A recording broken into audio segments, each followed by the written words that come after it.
amados irmãos, que a paz do nosso Senhor Salvador Jesus Cristo seja com todos vós. Aqui quem vos fala é o vosso irmão, conservo, Eudson Albuquerque, e gostaria através desse vídeo, sentindo uma grande necessidade de gravar esse vídeo, que através dele, algumas dúvidas acerca de uma profecia que está sendo circuladas nas redes sociais sejam tiradas através da palavra de Deus.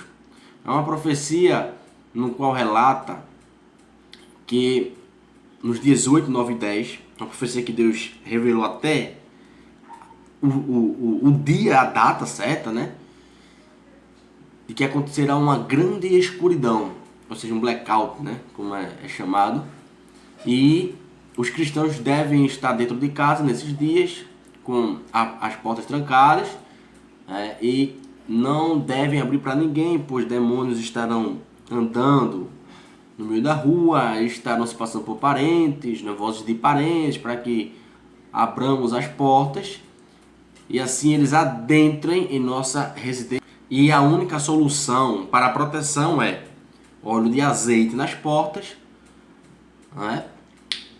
ungir as nossas famílias e a nossa casa, comprando assim também vela branca. Tem que ser branca, a vela tem que ser branca. Pois bem, é uma profecia muito antiga, foi relatada primeiramente por uma vidente, não me recordo o nome dela, nos meados do século XX, por 1940 e pouco, e que vem sendo disseminada há anos e anos. É típico, como o calendário maia, essas profecias que querem dizer quando que Jesus vem, o dia, a hora, como foi dito agora, uma profecia de que Jesus ia vir no dia 5, se não me engano, de abril, e não veio. Mas o que é que diz a palavra de Deus sobre isso? Primeiramente, eu quero dizer que esse vídeo é direcionado a você, igreja, eleito, escolhido, o carimbado, o selado, o predestinado segundo a presciência do soberano Deus. É para você, porque a igreja ela não pode ser enganada, ela não pode ficar enganada. O eleito não pode se deixar enganar. Pois bem, levando essa profecia em consideração, se é que podemos considerá-la, vamos considerar a verdadeira revelação e a palavra de Deus.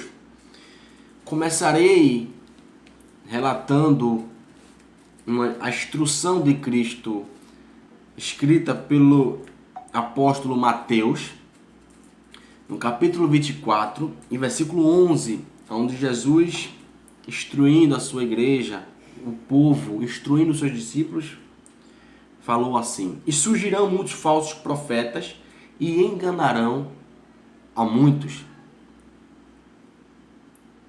Não estamos distante disso daqui. O contrário, o tempo é chegado desses falsos profetas, falsos mestres, falsos pastores, falsos evangelistas, mentirosos, no qual até o próprio apóstolo Paulo, em sua primeira e segunda carta a Timóteo, alertou. Primeira carta de Paulo a Timóteo, no capítulo 4, ele vai falar assim a Timóteo: Mas expressamente o Espírito diz que, nos últimos tempos, apostataram alguns da fé, dando ouvidos a espíritos enganadores e a doutrinas de demônios, pela hipocrisia de homens que falam mentiras, tendo cauterizada a sua própria consciência. Na segunda carta a Timóteo, Paulo volta a insistir sobre esse alerta. No capítulo 3 ele vai falar: Sabe, porém, isto, que nos últimos dias sobrevirão tempos trabalhosos, porque haverá homens amantes de si mesmo, avarentos, presunçosos, soberbos, blasfemos, desobedientes, rapazimãs, ingratos, profanos, sem afeto natural, irreconciliáveis, caluniadores, incontinentes, cruéis, sem amor para com os bons, traidores, obstinados, orgulhosos, mais amigos dos deleites do que amigos de Deus, tendo aparência de piedade, mas negando a eficácia dela. Destes, Timóteo, afasta-te. Mas é até meu amigo, afasta-te, mas eu tenho até um bom relacionamento com ele. Afasta-te, Timóteo, porque a água não se mistura com o vinho. Quem é de verdade não pode e não deve andar com quem é de mentira. Ainda que seja uma boa pessoa, mas se nega o conhecimento da palavra, se prega o que quer pregar, se vive baseado em suas experiências próprias, em suas revelações, em suas profecias, que vão de encontro com a palavra de Deus. Eu que sou verdadeiro, da verdade, eu não posso andar com pessoas assim. Que nós, o crente, o cristão, a igreja anda de acordo com a palavra de Deus. Seja ela pesada ou não para a minha vida. É assim que acontece, é assim que deve ser. Então o apóstolo Paulo, ele já profetizou e alertou o seu sucessor Timóteo para os dias vindouros. Chegamos nesse dia, meus amados irmãos. Não é brincadeira. O que está acontecendo agora é tudo cumprimento da palavra de Deus. É necessário que tenhamos conhecimento e entendimento de que nenhuma revelação mais é dada da parte de Deus que ultrapasse a sua própria palavra. Não há revelação a mais ou substituta. Toda a revelação no qual Deus quis se revelar, primeiramente no tempo da lei e agora pelo seu Filho, foi totalmente revelada, escrita e deixada por nós no Antigo e no Novo Testamento. Paulo, escrevendo à igreja da Galácia, capítulo 1, versículo 8, ele vai falar, olha, ainda que eu venha pregar, ainda que eu, o próprio Paulo, venha pregar um outro evangelho, uma nova revelação, uma outra boas novas, que seja anátema, ou seja, maldição. Paulo estava dizendo, me escanteie, me deixe de lado, ainda que eu próprio venha pregar um novo evangelho. Então que seja anátema toda revelação, toda profecia que não esteja dentro dos parâmetros bíblicos. Vamos lá. Vamos então analisar essa profecia. Vai dizer que 3 dias de total escuridão. Meus amados irmãos, quando a gente vai observar a palavra de Deus, nas revelações do próprio Deus, você não encontra nenhuma certeza, ou algum bater de martelo em relação a dias e horas. Não. Os apóstolos reunidos, Lucas relata isso em Atos capítulo 1, os apóstolos reunidos com Cristo, antes da ascensão do Mestre aos céus, eles vão perguntar a Jesus, Mestre, Senhor, neste tempo que restaurarás o reino a Israel? Jesus enfaticamente lhe responde, não vos pertence saber os tempos ou as estações que o Pai estabeleceu pelo seu próprio poder. Se nós formos analisar, estudarmos toda a revelação apocalíptica e até a revelação do profeta Daniel, você não encontra uma certeza de dia ou hora. O próprio Deus não outorgou isso aos homens, não revelou isso aos homens. O próprio Cristo confirma no seu evangelho quando disse, olha, vigiai, por não sabeis o dia nem as horas, ou nem a hora. É impossível, meus amados irmãos. Toda profecia que diz hora, data, é mentirosa, é doutrina de demônio. Continuando com a profecia vai dizer que temos que fechar as portas, pois demônios estarão soltos nas ruas, E você abrindo a porta, porque eles irão se passar por parentes nossos, E aí ouvindo a voz do parente, a gente vai abrir e ele adentra em nossa residência. Irmãos, venhamos e convenhamos, meus amados. Satanás não precisa de porta física aberta ou derrubar a muralha para adentrar na vida de ninguém. O que Satanás precisa para entrar junto com os seus demônios em sua vida é de uma brecha. Na verdade, a porta que ele quer que tu abra é a porta da tua vida. E como é que se abre? Se prostituindo, adulterando, roubando, matando, traficando, mentindo, deturpando a palavra, sendo um falso profeta, herege, sendo desobediente a Deus e negando a eficácia da graça em sua vida, ou seja, negando a Cristo. Ele entrará sorrateiramente, de tal modo que tu não notarás, somente depois verás com o estrago que ele fará em tua vida. Então já vemos na segunda parte que é uma profecia antibíblica, é uma profecia baseada em fábulas, em mentiras, em invenções, em superstição. E continua dizendo que para nossa proteção devemos ungir as nossas portas com óleo de azeite, não somente as portas, como os nossos familiares, os nossos filhos e toda a nossa família.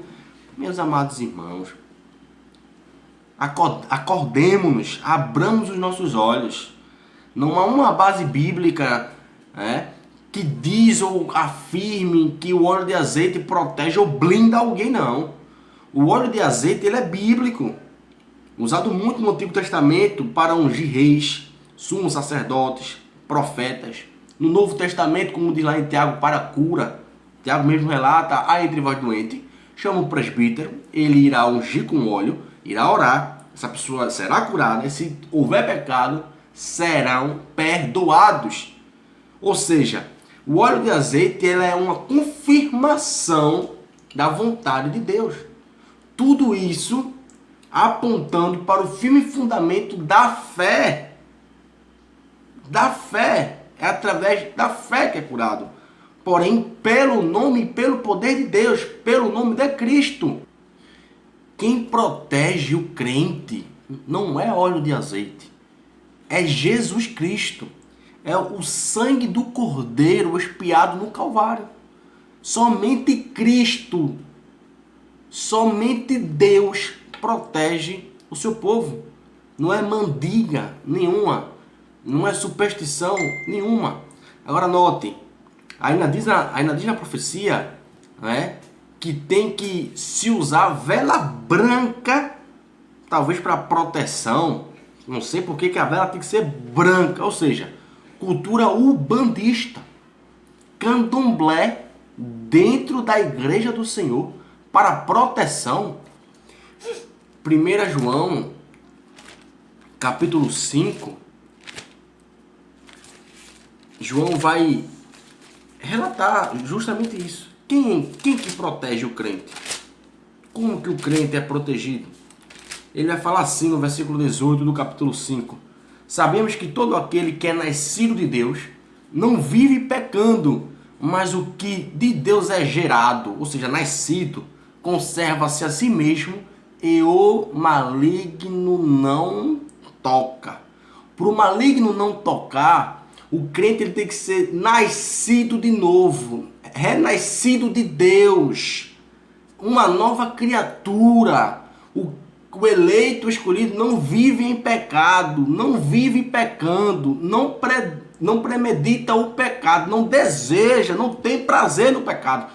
Peca por ser pecador pequeno, falho, como nós somos. Mas quando peca, se arrepende aos pés de Cristo, como Davi fazia.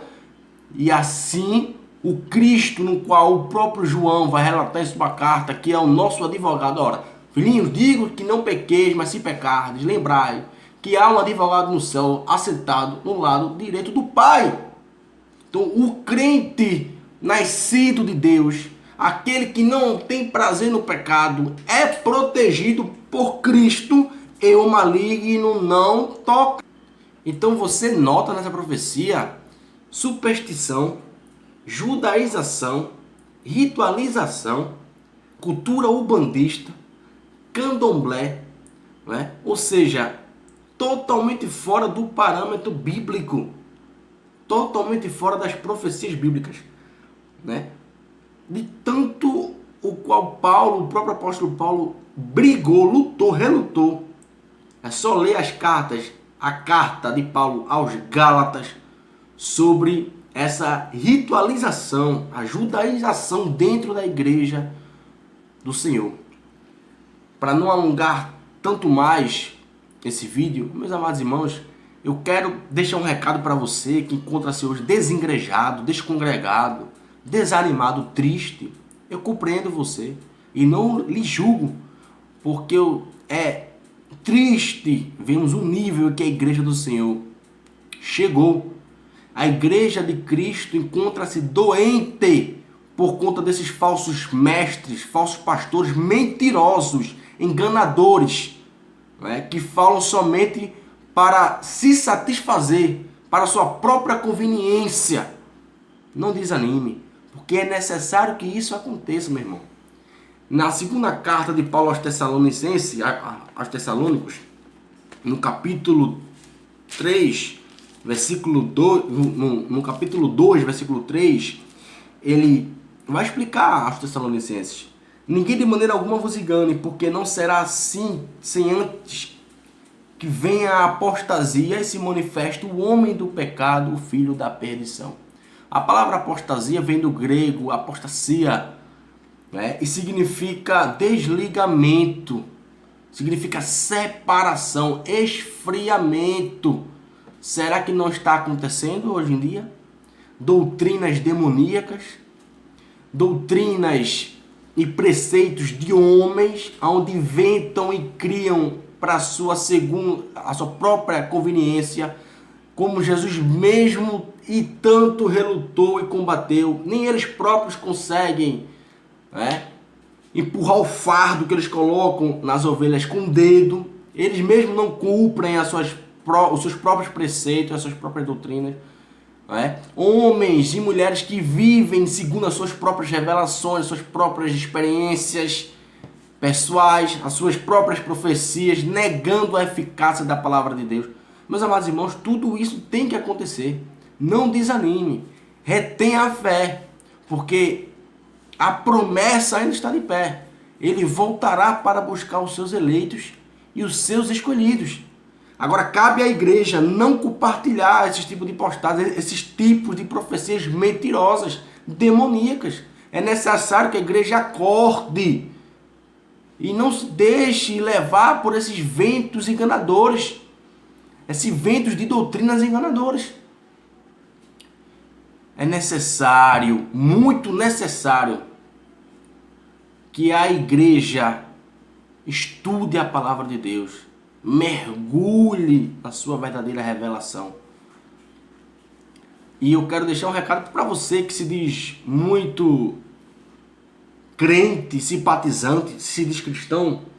Em Oséias capítulo 4 e versículo 6, Deus vai dizer assim ao povo de Israel: olha, vocês estão sendo destruídos por conta da falta de conhecimento. Porque rejeitastes o meu conhecimento, eu vos rejeitarei. Eu vos rejeitarei.